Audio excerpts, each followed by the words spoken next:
يعني سحب الاسم والعلامه والزبون والخط الساخن والصفحه. بجد احنا متعاطفين معاك يا حاج صبحي. صبحي كابر ركب الترند. تعالوا بقى اقول لكم ركب الترند ليه.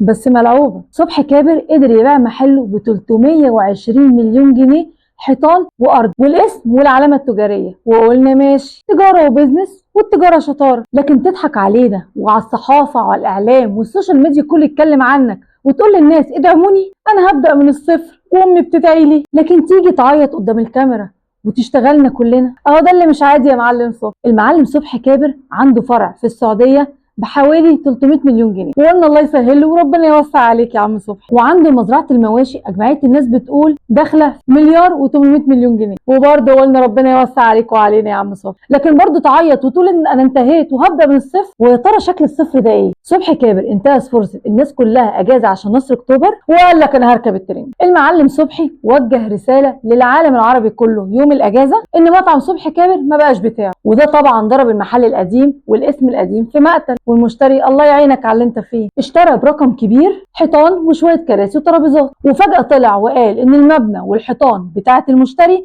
لكن الاسم التجاري بتاعي انا لسه. وهنا بقى اللعبه، وقال لك انا هفتح الفرع بتاعي الجديد باسم جديد وعلامه تجاريه جديده وملف ضريبي جديد. يعني الملف القديم اتحمل على الراجل الجديد، وطبعا ده وقف حال المحل القديم، ويا عين المشتري لبس كل اللي احنا قلناه ده من شويه. وطبعا الارض في منطقه شعبيه وسعر المتر فيها ضعيف جدا، يعني لو حب قال ابيع دلوقتي مش هيجيب له الحوار كله 25 مليون. وطبعا المعلم صبحي قفل المحل القديم وعمل دعايه للمحل الجديد، وكله بضربه واحده، وضرب عصفورين بحجر واحد. وقال ايه؟ بيقول لك ادعموني، والنبي يا جماعه انا عايزه حد يدعمني في القناه بتاعتي دي، صدقوني انا اللي استحق الدعم مش هو. وعشان الخطه تمشي مظبوط سحب كل ارقام الخط الساخن بتاعته، واسترد الصفحه بتاعته من على الفيسبوك اللي عليها اكتر من 2.5 مليون عشان طبعا يعمل عليها الدعايه للمحل الجديد. وبرده كل ده ويعيط ويقول لك هبدا من الصفر. وطبعا كل ده حصل يوم الاجازه والناس قاعده في البيت واخده اجازه وفاضيه، وطبعا العاده كله فاتح النت بيتابع ويتفرج عشان يعمل الترند في اسرع ما يمكن ويعلن عن محله الجديد. وقال ايه؟ انتظروني قريبا في المحل الجديد. والله العظيم احنا شعب طيب وبيصدق اي كلام يتقال لنا، وبنتعاطف فعلا مع ناس بسرعه شديده.